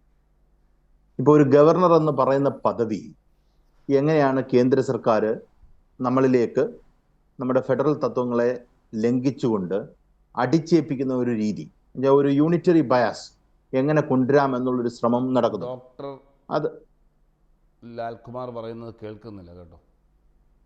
ലാൽകുമാർ പറഞ്ഞോളൂ, ഞാൻ ശരിയായിക്കോളാം. അതെ, അപ്പൊ ഞാൻ പറയുന്നത് കേൾക്കാമല്ലോ അല്ലേ? കേൾക്കാം, പറഞ്ഞോളൂ. അങ്ങനെ ഇതൊരു സുപ്രധാനമായ ചർച്ച നമ്മുടെ രാജ്യത്ത് നടക്കുന്നൊരു വിഷയമാണ്. നമ്മുടെ സംസ്ഥാനത്ത് മാത്രം നടക്കുന്ന വിഷയമല്ല, മറ്റ് സംസ്ഥാനങ്ങളിൽ. ഇപ്പൊ തമിഴ്നാട്ടിലെ ഒരു മന്ത്രി കഴിഞ്ഞ ദിവസം കപിൽ സിബാലിന് കൊടുത്ത ഇന്റർവ്യൂവിനകത്ത് അദ്ദേഹം പറയുന്നുണ്ട്, തമിഴ് കൾച്ചർ എങ്ങനെ പഠിക്കണമെന്ന് തമിഴ്നാട്ടിൽ മറ്റ് സംസ്ഥാനത്തിൽ നിന്ന് വന്നിരിക്കുന്ന ഒരു ഗവർണർ അവരെ പഠിപ്പിക്കുകയാണ്. ഈ മനുഷ്യൻ എന്താണ് ചെയ്യുന്നത് എന്ന് അദ്ദേഹത്തിന് അറിയുന്നില്ല, അദ്ദേഹം അറിയുന്നില്ല എന്നാണ് ആ മന്ത്രിയുടെ വിമർശനം. ഇതുപോലെ പല സംസ്ഥാനങ്ങൾ BJP ഭരിക്കാത്ത മറ്റ് സംസ്ഥാനങ്ങൾ നേരിടുന്ന ഒരു വലിയ വിഷയമാണ്. അതവിടെ നിൽക്കട്ടെ, അതൊരു സ്ട്രക്ചറൽ പ്രോബ്ലമാണ്. എന്നുവെച്ചാൽ BJP അധികാരത്തിൽ ഇരിക്കുന്നതിന്റെ ഭാഗമായി സംസ്ഥാനങ്ങൾ, ഇപ്പൊ കോൺഗ്രസ് നിൽക്കുന്ന സംസ്ഥാനങ്ങളിലൊക്കെ അവർ നേരിടുന്ന പ്രശ്നം തന്നെയാണ്. പക്ഷെ അത് മാത്രമല്ല ആരിഫ് മുഹമ്മദ് ഖാനുമായി ബന്ധപ്പെട്ട വിഷയം. നോക്കൂ, കേരളത്തിൽ നിന്ന് ഒരു ഗവർണർ നമുക്കുണ്ടല്ലോ, ശ്രീധരൻപിള്ള സാർ. ശ്രീധരൻപിള്ള സാറിനെ നമ്മളെല്ലാ ഘട്ടങ്ങളിലും രാഷ്ട്രീയമായി എതിർത്തിട്ടുള്ള ഒരാളാണ്. ശബരിമല വിഷയത്തിൽ എനിക്ക് തോന്നുന്നു അദ്ദേഹം എത്രമാത്രം വിമർശനം നേരിട്ടു, അല്ലെങ്കിൽ നമ്മുടെ ഭാഗത്തുനിന്ന് വിമർശനം നേരിട്ടു എന്ന് നമുക്ക് തന്നെ അറിയില്ല. കാര്യം അത്രത്തോളം അദ്ദേഹത്തെ വിമർശിച്ചാണ്. രാഷ്ട്രീയമായി അദ്ദേഹത്തോട് ഇപ്പോഴും വിമർശനമാണ്. കാര്യം അദ്ദേഹം നിൽക്കുന്ന പാളയം BJPയുടെ പാളയമാണ്. പക്ഷെ അദ്ദേഹം എത്ര മര്യാദയ്ക്കാണ് അദ്ദേഹത്തിനെ തന്നെ പ്രൊജക്റ്റ് ചെയ്യുന്നത്, എത്ര പ്രോപ്പർലിയാണ് അദ്ദേഹം കണ്ടക്ട് ചെയ്യുന്നത്, ഒരു ഗവർണർ ഓഫീസ് ഒരു ഗവർണർ എങ്ങനെ പെരുമാറണം എന്നുള്ളത് എത്ര മനോഹരമായാണ് അദ്ദേഹം കാണിച്ചു തരുന്നത്. അദ്ദേഹത്തിന്റെ നിലപാടുകളോട് നമുക്ക് വ്യത്യസ്തമായ അഭിപ്രായങ്ങൾ ഉണ്ടാകാം. പക്ഷെ അദ്ദേഹം നമുക്ക് ഒരു കാരണവശാലും ഒരു തരത്തിലും നമുക്കൊരു എതിരഭിപ്രായം പറയാൻ പറ്റാത്ത രീതിയിലുള്ള ഒരു BJP ഗവർണറാണ് ആണല്ലോ. പക്ഷെ അതേ സ്ഥാനത്ത് ആരിഫ് മുഹമ്മദ് ഖാനെ നോക്കൂ. ആരിഫ് മുഹമ്മദ് ഖാന് റോഡിലിറങ്ങി നിന്ന് മുദ്രാവാക്യം വിളിക്കുന്ന ലെവലിലേക്ക് ഒരു ഗവർണർ പദവിയെ മാറ്റി ഇകഴ്ത്തി എന്നത് ആരിഫ് മുഹമ്മദ് ഖാന്റെ പ്രശ്നമാണ്. അതാ പറഞ്ഞേ, ഒരു സംസ്ഥാന സർക്കാർ കൊണ്ടുവരുന്ന ഒരു ബില്ലിന്, അല്ലെങ്കിൽ സംസ്ഥാന സർക്കാർ കൊണ്ടുവരുന്ന ഒരു നയത്തോട് വ്യത്യസ്തമായ ഒരു അഭിപ്രായം ഗവർണർ പറയുന്നു എന്നുള്ളത് മാത്രമല്ല ഇവിടുത്തെ വിഷയം. അത് നമ്മൾ അങ്ങനെ അതിനെ ചെറുതാക്കിയിട്ട് കാര്യമില്ല. എന്റെ പ്രശ്നം ഇവിടെ ആരിഫ് മുഹമ്മദ് ഖാൻ എന്ന് പറയുന്ന വ്യക്തിക്ക് ഒരു വലിയ പ്രാധാന്യമുണ്ട്. കാര്യം റോഡിലിറങ്ങി നിൽക്കുക, അല്ലെങ്കിൽ ബഹളം ഉണ്ടാക്കുക, രാവിലെ തൊട്ട് വൈകുന്നേരം വരെ വാർത്താ സമ്മേളനം നടത്തുക, ആ വാർത്താ സമ്മേളനം നടത്തി ഈ നാട്ടിലുള്ള എല്ലാ മനുഷ്യരെയും, ഈ നാട്ടിലെ പ്രതിപക്ഷ നേതാവ് അടങ്ങുന്ന ആൾക്കാരെ, പൊതുപ്രവർത്തകരെ എതിരെ വൃത്തികേട് പറയുക എന്നുള്ളത് മാത്രമാണ് അദ്ദേഹം ചെയ്തിട്ടുള്ളത്. അത് ഈ പറയുന്ന രാഷ്ട്രീയ കേരളത്തിൽ ഒരുമാതിരി പ്രതിപക്ഷത്തുള്ളവരാണെങ്കിലും ആൾക്കാരെ എല്ലാം അദ്ദേഹം വിമർശിക്കുകയും മോശം പറയുകയും ചെയ്തല്ലോ. ഒരു BJPക്കാരനെ എന്തെങ്കിലും പറയുന്നത് കേട്ടോ? ഇല്ലല്ലോ. ഈ രാജ്യത്ത് 5 വർഷം ഗവർണറായിട്ടിരുന്ന മനുഷ്യന് ഒരു കാരണവശാലും ഒരു BJP സ്റ്റേറ്റ്മെന്റ് അദ്ദേഹം പറഞ്ഞിട്ടില്ലല്ലോ. അതുകൊണ്ടാണ് അദ്ദേഹം വ്യക്തമായി. ലാൽകുമാർ, ഇത് ആരിഫ് മുഹമ്മദ് ഖാന്റെ വ്യക്തിപരമായ തീരുമാനം എന്നാണോ കാണേണ്ടത്, അതോ ഇത് അദ്ദേഹത്തെ ഉപദേശിക്കുന്ന BJPയുടെയോ RSSന്റെയോ ഒരു പദ്ധതിയായിട്ട് കാണണോ? അത് ഞാൻ പറയാം. അത് നോക്കൂ, RSSും BJPയും കൃത്യമായി ഇങ്ങനെയുള്ള വിഷയങ്ങളിൽ ഇടപെടുന്നുണ്ട് എന്ന് തന്നെയാണ് ഞാൻ പറയുന്നത്. ആ ഇടപെടുന്നത് മറ്റ് സംസ്ഥാനങ്ങളിലും ഇടപെടുന്നുണ്ടല്ലോ. ആ മറ്റ് സംസ്ഥാനങ്ങളിലും ഇടപെടുന്നതിന് BJP ഭരിക്കാത്ത സംസ്ഥാനങ്ങളിലും അവർ ഇടപെടുന്നുണ്ട്. അവർ ഈ ഗവർണർ കണ്ടക്ട് ചെയ്യുന്ന പോലെയാണോ പ്രൊജക്ട് ചെയ്യുന്നുള്ള ഒരു കമ്പാരിസൺ ആണ് ഞാൻ മുന്നോട്ട് വെച്ചത്. ഇപ്പൊ കർണാടകത്തിൽ ഒരു സർക്കാർ ഭരിക്കുന്നുണ്ട്. ആ കർണാടകത്തിലെ ഗവർണർ എങ്ങനെയാണ്, കർണാടക ഗവർണറുമായി ബന്ധപ്പെട്ട എത്ര വാർത്തകൾ നമുക്ക് വരുന്നുണ്ട്. അതേ സ്ഥാനത്ത് കർണാടക ഗവർണർ ഈ പറയുന്ന കോൺഗ്രസ് സർക്കാരിനോ അല്ലെങ്കിൽ അവിടെ നിലനിൽക്കുന്ന സർക്കാരിനെതിരെ പ്രവർത്തിക്കുന്നില്ല എന്ന് കരുതുന്നുണ്ടോ? നിശ്ചയമായും കരുതുന്നുണ്ട്. കാര്യം കഴിഞ്ഞ ഗവർണർമാരുമായി ബന്ധപ്പെട്ട ഒരു കോൺഫറൻസ് നടത്തിയപ്പം കേന്ദ്രമന്ത്രി അമിത്ഷായുടെ നേതൃത്വത്തിലുള്ള ആൾക്കാർ പറഞ്ഞത്, അത് ആ കപിൽ സിബാലിന്റെ ഇന്റർവ്യൂവിനകത്ത് തന്നെ പറയുന്നുണ്ട്, നിങ്ങൾ ഗവർണർ സംസ്ഥാന കാര്യങ്ങളിൽ കൂടുതൽ ഇടപെടണം എന്ന ഉള്ള ഒരു ഡയറക്ഷനാണ് കേന്ദ്ര സർക്കാർ കൊടുത്തത്. ആ കൊടുത്ത ഡയറക്ഷൻ മറ്റുള്ള ആൾക്കാർക്കും ബാധകമാണ്. അപ്പൊ ഇവിടെ ആരിഫ് മുഹമ്മദ് ഖാൻ എന്ന നിലവാരമില്ലാത്ത ഒരു രാഷ്ട്രീയക്കാരന്റെ ഈ പറയുന്ന സംഘപരിവാറിനോടുള്ള ഒരു അധിക ബാധ്യത കാണിക്കലാണ് യഥാർത്ഥത്തിൽ സംഭവിച്ചിട്ടുള്ളത്. ലാൽകുമാർ, ഒരുപക്ഷെ മറ്റു സംസ്ഥാനങ്ങൾക്ക് ഇല്ലാത്ത ഒരു പ്രത്യേകത കേരളത്തിനുണ്ട്. ഇവിടെ BJPക്ക് ഭരണം കിട്ടാത്തൊരു സംസ്ഥാനമാണ്. മറ്റു സംസ്ഥാനങ്ങളിൽ കോൺഗ്രസും BJPയും അല്ലെങ്കിൽ മറ്റേതെങ്കിലും കക്ഷികളും BJPയുടെ സഖ്യകക്ഷികളും എന്നൊക്കെ വേണമെങ്കിൽ പറയാവുന്ന ഒരു അവസ്ഥയുണ്ട്. ഇവിടെ അതില്ല. അവിടെയാണ് ആ രാഷ്ട്രീയം ഗവർണറിലൂടെ BJP ഏതെങ്കിലും തരത്തിൽ ഇടപെടാൻ നോക്കുന്നത്. അല്ല, ഗവർണർ ഇതുപോലെ പെരുമാറി കഴിഞ്ഞു കഴിഞ്ഞാൽ എന്തെങ്കിലും കിട്ടും എന്നുള്ളൊരു ധാരണ BJPക്കാർക്ക് തന്നെ ഉണ്ടെന്ന് എനിക്ക് തോന്നുന്നില്ല. നിങ്ങൾ BJPക്കാരോട് പ്രൈവറ്റ്ലി സംസാരിച്ചാൽ മതി. പക്ഷേ സർവകലാശാലകളിൽ സെനറ്റിലെ അംഗത്വം ഇതുപോലുള്ള ചെറിയ ചെറിയ കാര്യങ്ങളാണെങ്കിൽ കൂടി, ചെറിയ കാര്യമൊന്നുമല്ല ഉദ്ദേശിച്ചത്, പക്ഷെ അവരെ സംബന്ധിച്ചിടത്തോളം അത് വലിയൊരു കാര്യമാണല്ലോ. നോക്കൂ, ഞാൻ പറഞ്ഞ് അവസാനിപ്പിക്കട്ടെ. സർവകലാശാലയുമായിട്ട് ബന്ധപ്പെട്ട് ഞാൻ പറയാം ഞാൻ കണ്ടൻഷൻ റേസ് ചെയ്യട്ടെ. ഞാൻ പറഞ്ഞു വരുന്നത്, ആരിഫ് മുഹമ്മദ് ഖാൻ എന്ന വ്യക്തി ഇപ്പം സർവകലാശാലയുമായി ബന്ധപ്പെട്ട വിഷയങ്ങളിൽ തന്നെ കോടതിയുടെ മുന്നിലേക്ക് അദ്ദേഹം പല പ്രാവശ്യമായി ചെയ്ത കാര്യങ്ങളിൽ എത്രമാത്രം വിമർശനം അദ്ദേഹം നേരിട്ടു. ഫസ്റ്റ് റാങ്ക് ഹോൾഡേഴ്സിനെ വരെ അദ്ദേഹം തള്ളിക്കൊണ്ട് ഇവരുടെ ആൾക്കാരെ കുത്തിക്കയറ്റി എന്നുള്ള വിമർശനമുണ്ടല്ലോ. ആ വിമർശനം അവിടെ നിൽക്കുമ്പോഴും അദ്ദേഹം എങ്ങനെ പെരുമാറുന്നു എന്നുള്ള നോക്കൂ ലാൽ, ഞാൻ പറഞ്ഞ സ്റ്റേറ്റ്മെന്റിനകത്ത് ഒരു കാരണവശാലും RSSന്റെയോ സംഘപരിവാറിന്റെയോ ഇടപെടലില്ല എന്നല്ല ഞാൻ പറയുന്നത്. അതുള്ളപ്പോൾ തന്നെ RSSനെയോ BJPയോ ബോധ്യപ്പെടുത്താൻ വേണ്ടി ഈ പറയുന്ന മനുഷ്യൻ ചെയ്തുകൊണ്ടിരിക്കുന്ന അധികമായ പണിയെക്കുറിച്ചാണ് ഞാൻ പറയുന്നത്. നോക്കൂ, RSSന്റെ സർസംഘചാലക് കേരളത്തിൽ വന്നപ്പം അദ്ദേഹത്തെ അങ്ങോട്ട് പോയി കണ്ട മനുഷ്യനാണ് ഈ പറയുന്ന ആരിഫ് മുഹമ്മദ് ഖാൻ. അത് നമ്മൾ ഏതേലും ഘട്ടത്തിൽ ഒരു ഗവർണർ കേരളത്തിന്റെ നോമിനൽ ഹെഡായിട്ടുള്ള ഒരു മനുഷ്യനാണ്. ആ മനുഷ്യനെ അങ്ങോട്ട് പോയി കാണുമ്പം അദ്ദേഹത്തിന്റെ അലീജിയൻസ് എങ്ങോട്ടായിരിക്കുമെന്നാണ് നമ്മൾ മനസ്സിലാക്കേണ്ടത്. അപ്പൊ ഇങ്ങനെ പല വിഷയങ്ങളുമായി ചേർന്ന് നിൽക്കുന്ന ഒരു കാര്യമാണ്. നിങ്ങൾ റോഡിലിറങ്ങി ബഹളം ഉണ്ടാക്കുന്ന ഒരു ഗവർണറെ നിങ്ങൾ ഇന്ത്യയുടെ ചരിത്രത്തിൽ, BJP ഇപ്പോഴല്ലല്ലോ BJP ആദ്യമായി ഇന്ത്യ ഭരിക്കുന്നത്, വാജ്പേയിയുടെ കാലത്ത് ഭരിച്ചിട്ടില്ലേ? അത് കഴിഞ്ഞ് നരേന്ദ്രമോദിയുടെ 2014 തൊട്ട് 2019 കാലത്തിൽ നമ്മൾ നരേന്ദ്രമോദി ഭരിക്കുന്നത് കണ്ടതല്ലേ? എത്രയോ ഗവർണർമാരെ നമ്മൾ കണ്ടു. ഈ നിലവാരമില്ലാത്ത രീതിയിൽ റോഡിലിറങ്ങി വേളം ഉണ്ടാക്കുന്ന ഒരാളെ നിങ്ങൾ എപ്പോഴാണ് കണ്ടിട്ടുള്ളത്? ഒരുപക്ഷെ SFIയോ മറ്റു സമരക്കാരോ ഒക്കെ റോഡിലിറങ്ങി നിന്ന് ഉണ്ടാക്കാൻ ശ്രമിക്കുന്നതിനേക്കാൾ ബഹളമാണ് ഒരുപക്ഷെ ഒരു മനുഷ്യൻ വിചാരിച്ചാൽ അവിടെ നടത്തിയെടുക്കാൻ സാധിക്കുന്നത്. അത്രമാത്രം പ്രശ്നം ഈ സംസ്ഥാനത്തെ ക്രമസമാധാന നിലയിലുണ്ട് എന്ന് പിറ്റേ ദിവസം പത്രങ്ങളെ കൊണ്ട് എഴുതിക്കാനും അത്തരം റിപ്പോർട്ട് ഇവിടെ നിന്ന് പോകാനും ഒക്കെ സഹായകരമാകുമെന്ന് അദ്ദേഹം കരുതിയോ എന്നൊന്നും എനിക്കറിയില്ല. ഞാൻ വരാം. ഡോക്ടർ സമ്പത്ത്, ഒരുപക്ഷെ അങ്ങനെയൊക്കെ ആണെങ്കിൽ ഗവർണർ വിചാരിച്ചിടത്തേക്ക് കേരളത്തിലെ കാര്യങ്ങൾ പോയില്ല. ഈ ഗവർണറെ ഉപദേശിച്ച ആളുകൾക്ക് പ്രശാന്ത് ശിവൻ, ഞാൻ വരാം. ഞാൻ രണ്ടാമതാണ് താങ്കളിലേക്ക് വരും. ആദ്യം ഡോക്ടർ സമ്പത്ത്, പിന്നീട് താങ്കളിലേക്ക് വരും.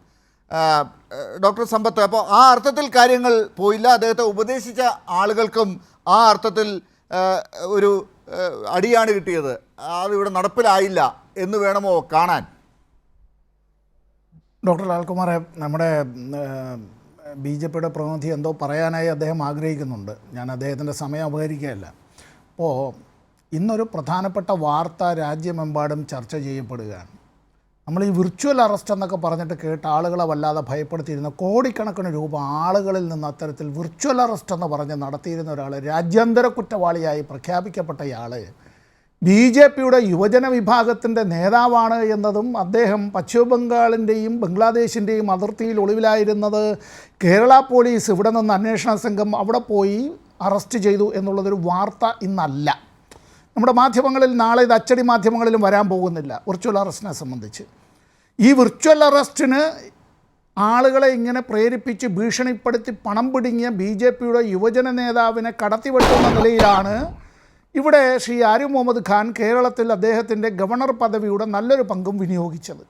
അദ്ദേഹം കേരള സർക്കാരും തമ്മിൽ ആദ്യമായി അദ്ദേഹം അത്തരത്തിൽ ഉടക്ക് എപ്പോഴാണ് വരുന്നത് എന്നൊന്ന് ആലോചിച്ചേ. എപ്പോഴാണ്?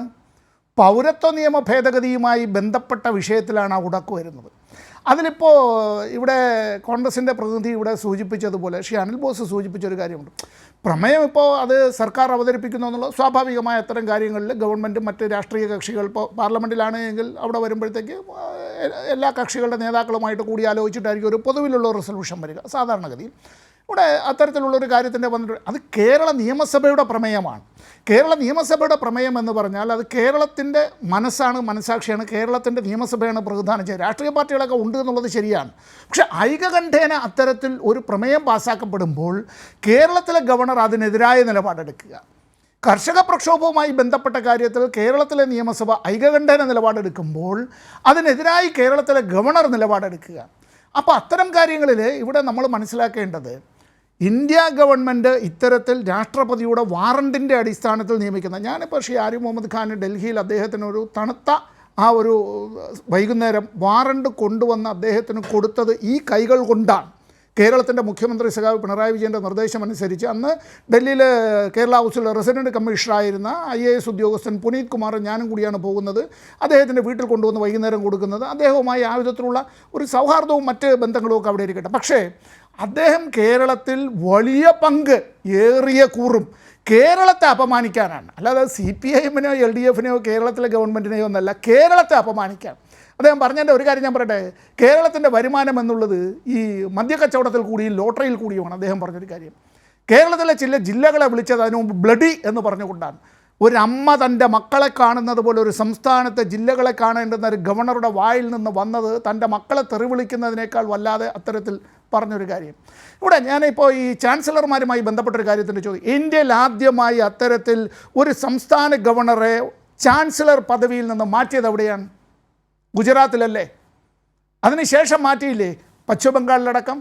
അപ്പോൾ അവിടങ്ങളിലെല്ലാം സംസ്ഥാന നിയമസഭ ഇത്തരത്തിൽ തീരുമാനമെടുത്ത് ആ നിയമനിർമ്മാണം നടപ്പാക്കിയാൽ അത് സംസ്ഥാന ഗവർണർക്ക് അയച്ചാൽ ആ ഗവർണർ നടപ്പാക്കില്ല, പിന്നീട് വന്ന ഗവർണറെ കൊണ്ട് അത് ഒപ്പിടിപ്പിച്ചെല്ലാം അവിടെയെല്ലാം ആവാം. ഇവിടെ just because A person is holding the post of governor, എങ്ങനെ കോൺസ്റ്റിറ്റ്യൂഷൻ അനുസരിച്ച്, അതുകൊണ്ട് അങ്ങനെ വൈസ് ചാൻസലർ ആകുന്നില്ല. തിരഞ്ഞെടുക്കപ്പെട്ട സംസ്ഥാന നിയമസഭ, ആ സംസ്ഥാന നിയമസഭ അവരുടേതായിട്ടുള്ള നിയമനിർമ്മാണത്തിൽ കൂടി ഇത് സ്റ്റാറ്റ്യൂട്ടറി ബോഡികളാണ് ഈ പറയുന്നതായിട്ടുള്ള യൂണിവേഴ്സിറ്റികൾ. ആ യൂണിവേഴ്സിറ്റികളുടെ സ്റ്റാറ്റ്യൂട്ടിൽ അതിൽ മാറ്റം വരുത്താനുള്ള അധികാരം, ഭരണഘടനാദത്തമായ ചുമതല അതാത് സംസ്ഥാന സർക്കാരുകൾക്കാണ്. ആ സംസ്ഥാന സർക്കാരുകൾ അത്തരത്തിൽ വെച്ച് നീട്ടിയപ്പോൾ ഞാൻ ഇതുകൊണ്ട് നിർത്തുകയാണ്, ഒറ്റ സെക്കൻഡ്.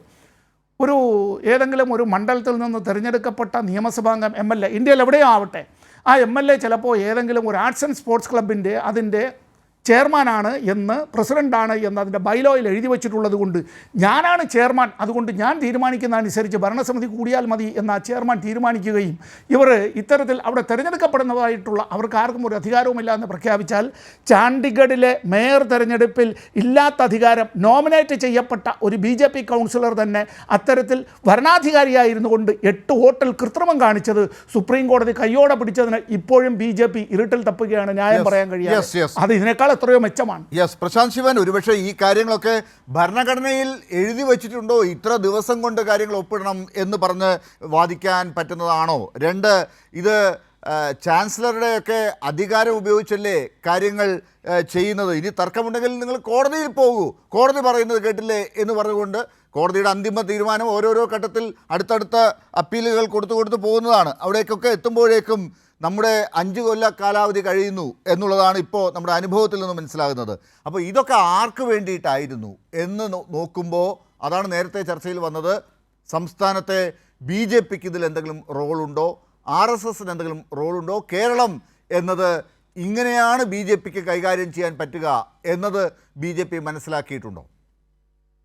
നേരത്തെ 2-3 കാര്യങ്ങൾ പറഞ്ഞുപോയി. അതിൽ 2-3 കാര്യങ്ങളിൽ അഡ്വക്കേറ്റ് ലാൽകുമാർ പറഞ്ഞ 1-2 കാര്യങ്ങളുണ്ടായിരുന്നു. ഗവർണറെ അടിച്ചേൽപ്പിക്കുന്ന രീതിയാണ് ഇവിടെ നടന്നു വരുന്നത്, കേരളത്തിന്റെ ഫെഡറലിസത്തിലേക്കുള്ള കടന്നുകയറ്റമാണെന്നൊക്കെ പറഞ്ഞു. ഞാൻ ചോദിക്കുന്നത്, ഇവിടെ BJPയുടെ നേതൃത്വത്തിലുള്ള സർക്കാർ 2014 അധികാരമേറ്റതിന് ശേഷം മാത്രമാണോ ഇത്തരത്തിൽ ഗവർണർ എന്നുള്ള സിസ്റ്റം കേരളത്തിൽ കൊണ്ടുവന്നത്? അതിനു മുമ്പ് ഗവർണർ കേരളത്തിൽ ഉണ്ടായിരുന്നില്ലേ? അപ്പൊ ഇത്തരത്തിൽ ഈ ഗവർണർ എന്നുള്ള സിസ്റ്റം സംസ്ഥാനത്തിന്റെ മേലേക്ക് അടിച്ചേൽപ്പിക്കുന്നതാണെന്നൊക്കെ പറയുന്ന സമയത്ത് അത് അങ്ങനെ പെട്ടെന്ന് ഉൾക്കൊള്ളാൻ പറ്റുന്ന ഒരു കാര്യമില്ല. കാരണം എന്താ വെച്ചാൽ ഇതിനു മുമ്പ് ഇവിടെ ഗവർണർ സിസ്റ്റം ഉണ്ടായിരുന്നില്ല 2014 മുമ്പ്. അപ്പൊ അതുകൊണ്ട് അത്തരത്തിലുള്ള കാര്യങ്ങളൊക്കെ കേവലം രാഷ്ട്രീയ ആരോപണം മാത്രമാണ്. പിന്നെ നേരത്തെ ഒരു കാര്യം കൂടെ പറഞ്ഞു, ഇവിടെ കേന്ദ്ര സർക്കാർ അമിത്ഷാ ഡയറക്ഷൻ കൊടുത്തു ഗവർണർമാരോട് സംസ്ഥാന തലത്തിലുള്ള ഭരണത്തിൽ ഇടപെടുന്നതിന് വേണ്ടി ഡയറക്ഷൻ കൊടുത്തു എന്ന് പറഞ്ഞു. അമിത്ഷാ ഡയറക്ഷൻ കൊടുത്തത് നിങ്ങൾക്ക് എങ്ങനെയാണ് അറിയുന്നത് മിസ്റ്റർ? ഇവിടെ അമിത്ഷാ ഡയറക്ഷൻ കൊടുത്തു എന്ന് പറയുന്ന ആര് പറഞ്ഞ? കപിൽ സിബലുമായിട്ടുള്ള ഒരു ഇന്റർവ്യൂവിൽ പറഞ്ഞു എന്നാ പറഞ്ഞത്. കപിൽ സിബൽ ആരാണ്? ഇവിടുത്തെ കോൺഗ്രസിന്റെ നേതാവ് തന്നെയല്ലേ? അപ്പൊ അതുകൊണ്ട് ഇത്തരത്തിലുള്ള വാദങ്ങളൊക്കെ കേവലം രാഷ്ട്രീയ ആരോപണം മാത്രമാണ്. ഇത്തരത്തിൽ അമിത്ഷാ ഡയറക്ഷൻ കൊടുത്തിട്ടുണ്ടെങ്കിൽ നിങ്ങളുടെ കയ്യിൽ എന്ത് തെളിവാണുള്ളത്? അമിത്ഷാ ഡയറക്ഷൻ കൊടുത്തു എന്ന് പറയുകയാണോ ചെയ്യുന്നത്? അങ്ങനെ എന്തെങ്കിലും തെളിവുണ്ടോ? പിന്നെ RSS സർസംഘചാലകനെ ഗവർണർ പോയി കണ്ടെന്ന് പറഞ്ഞു. RSS സർസംഘചാലകനെ കണ്ടതിൽ എന്താ തെറ്റുള്ളത്? ഇവിടെ ISROന്റെ ചെയർമാനായിട്ട് RSSന്റെ നേതാക്കന്മാർ ചർച്ച നടത്തുന്നത്. RSS എന്ന് പറയുന്ന ഈ രാജ്യത്ത് നിരോധിക്കപ്പെട്ട സംഘടനയൊന്നുമല്ല. ഈ രാജ്യം ഭരിക്കുന്നത് ഒരു RSSകാരൻ തന്നെയാണ്. RSSന്റെ സർസംഘചാലകമായി നിരോധിക്കാത്ത ഒരുപാട് സംഘടനകളുണ്ട്. അവിടെയൊക്കെ ഗവർണർ അങ്ങോട്ട് പോവോ? അപരാധമൊന്നുമല്ല, അത് വലിയ തെറ്റൊന്നുമല്ല.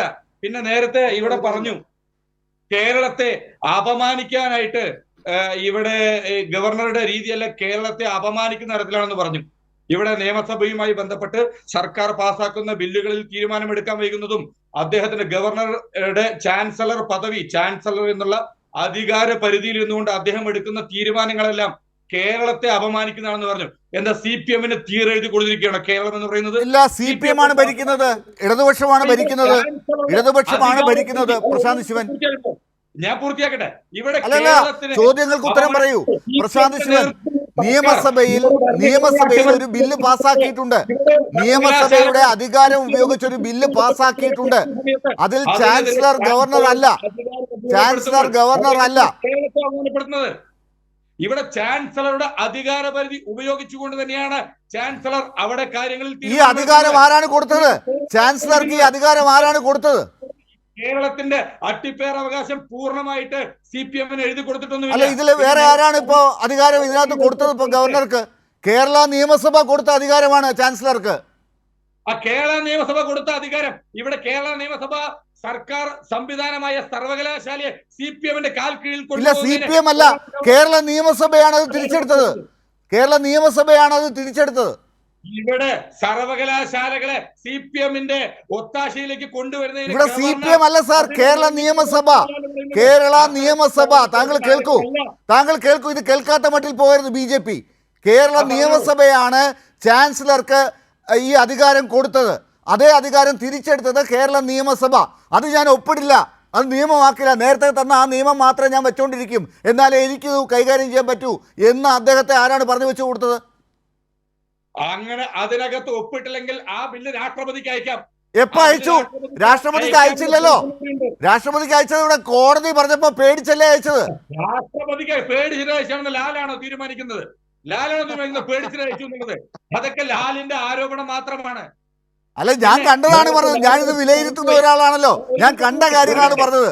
ഇവിടെ നിയമസഭ പാസ്സാക്കി അയച്ച ബില്ലിൽ അതിൽ മിണ്ടാതിരുന്നപ്പോ ഒപ്പിടാതിരുന്നു. അതിൽ ചെയ്യാൻ പറ്റുന്ന കാര്യങ്ങൾ എന്താണ്?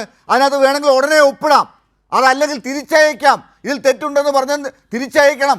തിരിച്ചയക്കുമ്പോൾ അവിടെ തീരുമാനം എടുത്തിട്ട് വീണ്ടും അത് വരികയാണെങ്കിൽ അതേ ഒപ്പിട്ടിരിക്കണം. ഇല്ല, അതിനകത്ത് പ്രശ്നമുണ്ട്, ഭരണഘടനയുമായി എന്തെങ്കിലും കോൺഫ്ലിക്റ്റ് ഉണ്ടെങ്കിൽ അത് രാഷ്ട്രപതിക്ക് അയക്കാം. ഇതാണ് സാർ ഞാൻ പഠിച്ചിട്ടുള്ളത്. ഉത്തരവില്ലേ? പറയുന്ന സമയത്ത് ഒപ്പിടാനാണോ ഗവർണർ അവിടെ ഇരിക്കുന്നത്? അങ്ങനെ പറയുന്ന സമയത്ത് ഒപ്പിടണമെന്ന് പറഞ്ഞിട്ടില്ല. ഗവർണർക്ക് അത്രേ അധികാരമുള്ളൂ. ഈ കോൺസ്റ്റിറ്റ്യൂഷൻ അനുസരിച്ച് ഇത്രേ അധികാരമുള്ളൂ. ഗവർണർക്ക് ആ ബില്ല് രാഷ്ട്രപതിക്ക് അയക്കാം. പിന്നെ നേരത്തെ ലാലിനോട് പറയാനുള്ള ഒരു മറുപടി കൂടിയുണ്ട്. നേരത്തെ ലാൽ പറഞ്ഞു ഇദ്ദേഹത്തിന്റെ ഗവർണറുടെ നടപടിയുമായി ബന്ധപ്പെട്ട് എന്തെങ്കിലും തർക്കമുണ്ടെങ്കിൽ കോടതിയിൽ പോവാം. കോടതിയിലൊക്കെ പോയി എത്ര കാലം എടുക്കാമെന്ന് ലാൽ ചോദിച്ചു. എന്തേ ഇവിടുത്തെ ഇന്ത്യയിലെ കോടതികളിൽ ലാലിന് വിശ്വാസമില്ലേ? അത് കമ്മ്യൂണിസ്റ്റ് പാർട്ടി അല്ലല്ല, ഇത് ദുർവ്യാഖ്യാനം. ഞാൻ കോടതിയിൽ വിശ്വാസമുള്ള ഒരാളാണെന്നുള്ളതൊക്കെ ഞാൻ പറഞ്ഞ വാക്കുകളിലുണ്ട്. താങ്കൾക്ക് അത് തിരിച്ച് ദുർവ്യാഖ്യാനം ചെയ്യാം. അതല്ല ഇവിടുത്തെ പ്രശ്നം. അതല്ല, ഒരൊറ്റ കാര്യം കൂടി ഈ ഘട്ടത്തിൽ ഒരൊറ്റ കാര്യം കൂടിയാണ് ഞാൻ ചോദിച്ച ഒരു കാര്യത്തിന് താങ്കൾ ഉത്തരം പറഞ്ഞില്ല. ഈ ഗവർണർമാർ ഇവിടെ ഒരുപാട് പേരുണ്ടായിരുന്നു. ഈ കാലം അത്രയും കേരളം ഇതുപോലെ തന്നെയാണ് മുന്നോട്ടൊക്കെ പോയത്. പക്ഷെ ഇപ്പോൾ മാത്രം ഈ രീതിയിൽ കാര്യങ്ങൾ ഇടപെടുമ്പോൾ അത് BJP-യുടെ ഉപദേശമാണോ അത് RSSന്റെ ഇടപെടലാണോ? ഇതാണ് ഞാൻ ചോദിച്ചത്. അതിനെതിരെയാണ് ചാൻസലറുടെ അധികാരപരിധി ഉപയോഗിച്ചുകൊണ്ട് ആരിഫ് മുഹമ്മദ് ഖാൻ പ്രവർത്തിച്ചിട്ടുള്ളത്. ശരി ശരി, ഞാൻ ചോദിച്ച ചോദ്യത്തിന് താങ്കൾക്ക് ഉത്തരവില്ല. അപ്പോൾ അഡ്വക്കേറ്റ് അനിൽ ബോസ് എനിക്കൊരു ഇടവേളയിലേക്ക് പോകുന്നതിന് മുമ്പ് അഡ്വക്കേറ്റ് അനിൽ ബോസിലേക്ക് പോവുകയാണ്. അഡ്വക്കേറ്റ് അനിൽ ബോസ്, ഈ പറഞ്ഞതാണ് കേരളത്തിൽ നടന്നത് ഇക്കാലം അത്രയും. താങ്കൾക്ക് ആ കാര്യം മനസ്സിലായില്ലെങ്കിൽ, പ്രതിപക്ഷത്തിന് ആ കാര്യങ്ങൾ മനസ്സിലായിട്ടില്ലെങ്കിൽ ഞാൻ ഒന്നുകൂടി പറയാം. ഈ പറഞ്ഞ ഭരണഘടനാനുസൃതമല്ലാത്ത കാര്യങ്ങൾ നടക്കുന്നുണ്ടായിരുന്നു. സർവകലാശാലയുമായി ബന്ധപ്പെട്ട് ബില്ല് പാസ്സാക്കിയതിനകത്ത് ഒപ്പിടുന്ന കാര്യത്തിൽ ഗവർണർ എടുത്ത നിലപാട് താങ്കൾക്ക് ഇതിനകം മനസ്സിലായിട്ടുണ്ടാകും. താങ്കൾ അഭിഭാഷകൻ കൂടിയാണ്. എന്നിട്ടും ഗവർണർ അതിനെ മുന്നോട്ട് കൊണ്ടുപോയത് എങ്ങനെയാണെന്ന് കണ്ടല്ലോ. പ്രതിപക്ഷം എന്താണ് ഈ കാര്യത്തിൽ എടുക്കുന്ന റോള്? ഈ ഭരണത്തിൽ ഇരിക്കുന്ന സർക്കാരിന് ഒരു അല്പ തലവേദന ഉണ്ടാകുന്നത് ആയിക്കോട്ടെ എന്നുള്ളത് നിങ്ങൾ വിചാരിക്കുന്നത് മനസ്സിലാക്കാം. പക്ഷേ അതിനുവേണ്ടി ഇത്തരത്തിലൊരു സംസ്ഥാനത്തിൻ്റെ ഭരണവേഗതയെ കുറയ്ക്കുന്ന നടപടികൾ എടുക്കുന്നത് നിങ്ങൾക്ക് കൂടി അതിന് ഉത്തരവാദിത്വമുണ്ടെന്നല്ലേ എൻ്റെ അർത്ഥം? കേരളത്തിലെ ഉന്നത വിദ്യാഭ്യാസ രംഗത്ത് ഈ പറയുന്ന പ്രശ്നങ്ങൾ ഉണ്ടാകുന്നുണ്ടെങ്കിൽ, ചാൻസലറുമായി ബന്ധപ്പെട്ട തർക്കമുണ്ടാകുന്നുണ്ടെങ്കിൽ അതിൽ സർക്കാരിനെ മാത്രം കുറ്റപ്പെടുത്തുന്നതിൽ എന്തർത്ഥം? നിങ്ങൾക്ക് കൂടി ഉണ്ടല്ലോ അതിനകത്ത് ഉത്തരവാദിത്വം ഇതിങ്ങനെ വൈകിപ്പിക്കുന്നതിൽ.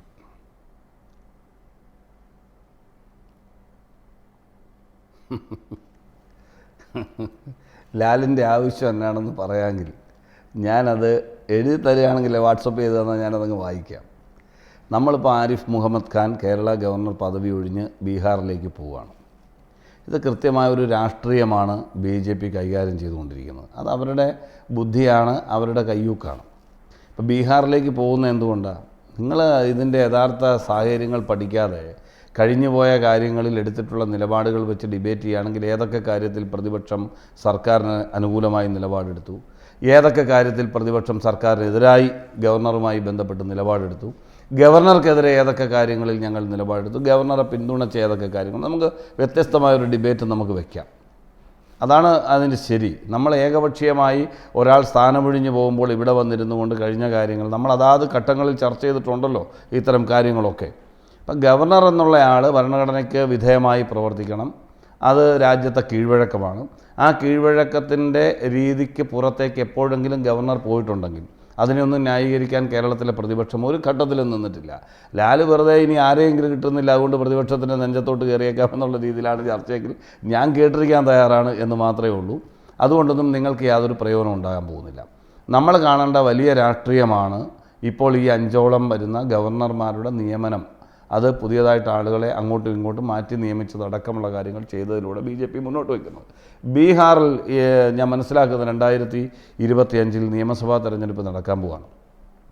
അവിടെ ആ തെരഞ്ഞെടുപ്പ് അതിഗൗരവത്തോടു കൂടിയാണ് BJPയും അതുപോലെ ഇന്ത്യ സഖ്യവും നോക്കിക്കാണുന്നത്. ആ കാര്യത്തിൽ ലാലിന് തർക്കം ഉണ്ടാവില്ലല്ലോ. ആ കാര്യത്തിൽ തർക്കം ഉണ്ടാവില്ല. അവിടെ ഗവർണർക്ക് ഇടപെടാൻ പറ്റുമോ എന്നുള്ള കാര്യത്തിൽ എനിക്ക് സംശയമുണ്ട്. കേരളത്തിൽ ഇടപെട്ടതുപോലെ അവിടെ ഇടപെട്ടാൽ നിതീഷ് കുമാർ മിണ്ടാതിരിക്കില്ല, കേന്ദ്ര ഭരണത്തെ അത് ബാധിക്കും.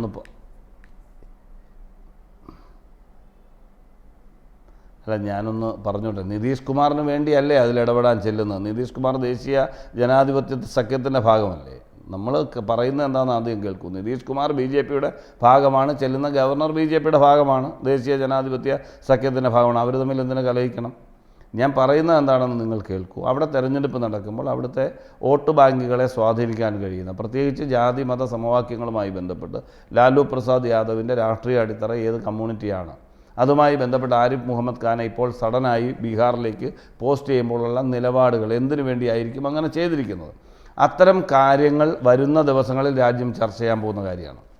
അപ്പോൾ അത് വളരെ സൂക്ഷ്മമായി നിരീക്ഷിക്കേണ്ട ഒരു സന്ദർഭത്തിൽ അതിന് പ്രതിരോധം തീർക്കാൻ വേണ്ടി ഒന്നിച്ച് മത്സരിക്കുന്ന ഒരു മുന്നണി എന്നുള്ള നിലയിൽ ഇന്ത്യ സഖ്യം അത് ഇതുവരെ നാളെ മാറാത്തിടത്തോളം കാലം, മാറിക്കഴിഞ്ഞാൽ നമുക്ക് വേറിട്ട് ചർച്ച ചെയ്യാം. അപ്പോൾ ആ ഇന്ത്യ സഖ്യം എന്നുള്ള നിലയിൽ വരാനിരിക്കുന്ന ഒരു തെരഞ്ഞെടുപ്പിൽ പോരാട്ടം നടത്തുമ്പോൾ അവിടെ ആരിഫ് മുഹമ്മദ് ഖാനെ ബീഹാറിലേക്ക് കൊണ്ടുപോയതിന് പിന്നിൽ വലിയൊരു രാഷ്ട്രീയമുണ്ട്. ആ വലിയ രാഷ്ട്രീയം നമ്മൾ കാണണം. അതിന്റെ അപകടങ്ങളെ നമ്മൾ അത് കാണാൻ താങ്കൾ ഉപദേശിച്ചത് ഞാൻ കേൾക്കാം. പക്ഷേ കേരളത്തിലും അതുപോലെ ഒരു ലക്ഷ്യം അവർക്കുണ്ടാകുമെന്നുള്ളത് അതുകൂടി കാണാൻ താങ്കൾ തയ്യാറാകണം. പ്രതിപക്ഷ നേതാവിനെ പോലും നിഷ്പ്രഭനാക്കിയിട്ടുണ്ട് ഗവർണർ എന്നാണ് ചില മാധ്യമങ്ങളൊക്കെ പറയുന്നത്. അതിനിപ്പോൾ മാറിക്കിട്ടുന്നു എന്നൊരു സന്തോഷം ഉണ്ടാകാം, നേരത്തെ പറഞ്ഞ സങ്കടം അവിടെ ഉള്ളപ്പോഴും.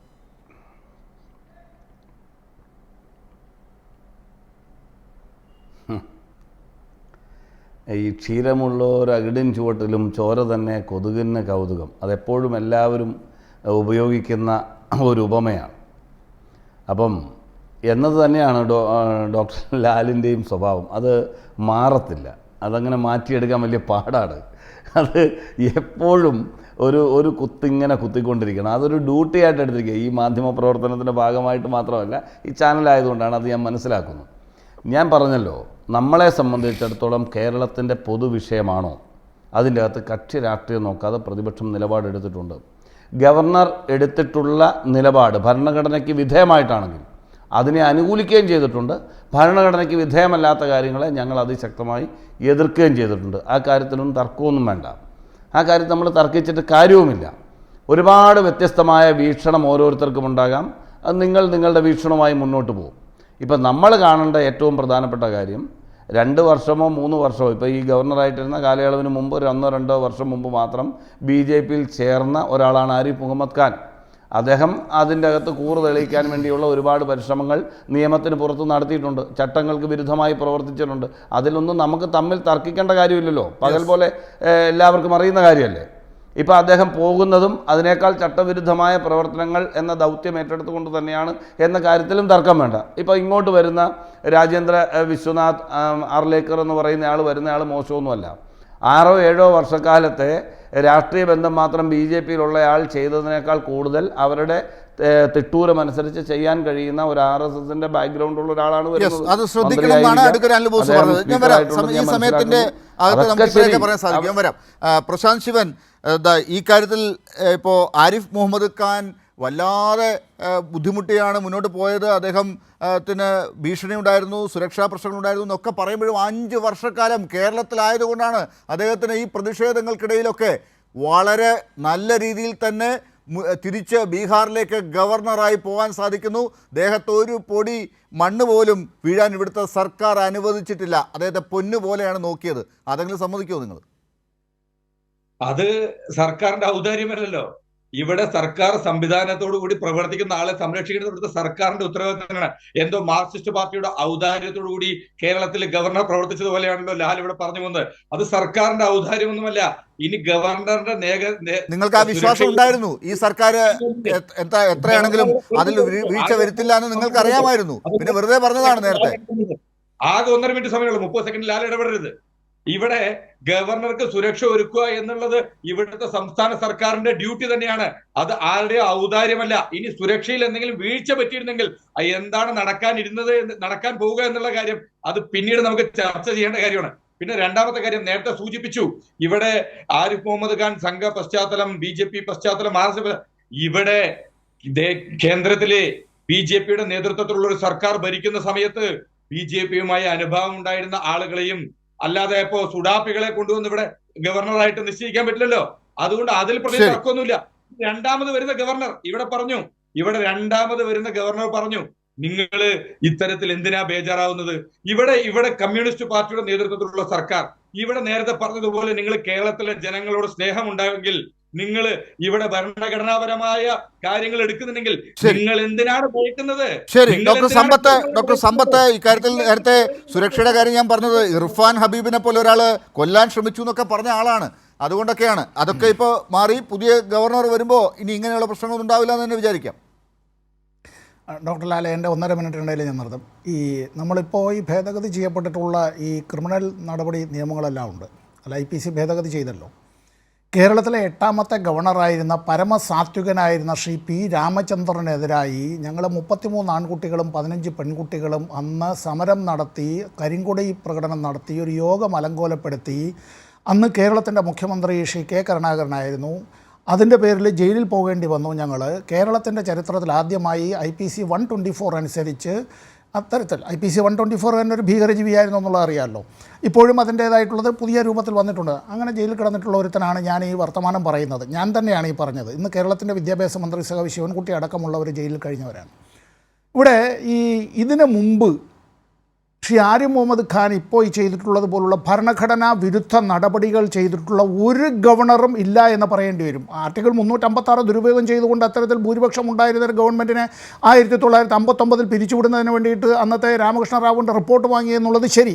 അത് മാത്രമല്ല, കേരളത്തിലെ 4ാമത്തെ ഗവർണറായിരുന്ന AP ജെയിൻ, അജിത് പ്രസാദ് ജെയിൻ, കേരളത്തിലെ നിയമസഭാ തെരഞ്ഞെടുപ്പ് കഴിഞ്ഞതിന് ശേഷം ഏറ്റവും വലിയ രാഷ്ട്രീയ പാർട്ടിയുടെ നേതാവിനെ VMS നമ്പൂതിരിപ്പാടിനും അന്ന് മന്ത്രിസഭ ഉണ്ടാക്കാൻ ക്ഷണിക്കുക പോലും ചെയ്യാതെ അത് ആ നിയമസഭ മരവിപ്പിച്ച് നിർത്തി. പിന്നീട് അതിൻ്റേതായ ചരിത്രവും കാര്യങ്ങളും നമുക്കറിയാം.